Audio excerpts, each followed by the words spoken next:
Priatelia, katastrofa menom Angela Merkelová.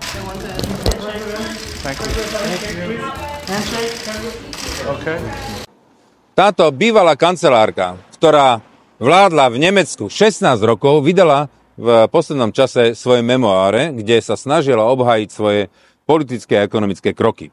Vyvolala tým obrovskú vlnu nevôle, nielen v Nemecku, ale aj v okolitých štátoch. O čom hovorím? O tom, že za jej vládnutia uvalila Nemecko a dá sa povedať ovplyvnila aj veľkú časť Európskej únie a uvalila toto Nemecko do ekonomického područia alebo závislosti od Číny. Ďalej uvalila Nemecko aj ostatné štáty do energetického područia a závislosti od Ruska. Ďalej nezmysly typu Green Deal, rušenie jadrových elektrární, čo vyvolalo neskôr tlak na ceny elektrickej energie. A končiac pozvaním migrantov, táto Mutti s tým, že povedala, my to zvládneme a teraz s tým majú obrovský problém, ukázala, ako sa to nemá robiť.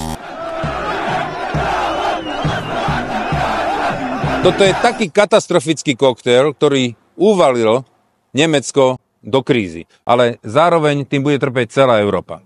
A musím povedať, že dnes už Nemecko nazývajú chorým mužom Európy.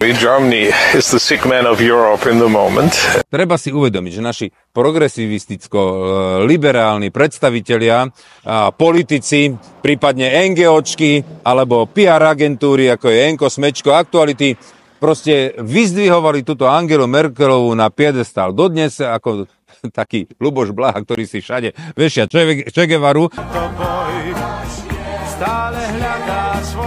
tak oni si takto pomaly zbožňovali Angelu Merkelovú a dodnes niektorí z nich ešte vykrikujú a plačú za ňou, že škoda, že tu není taká Angela.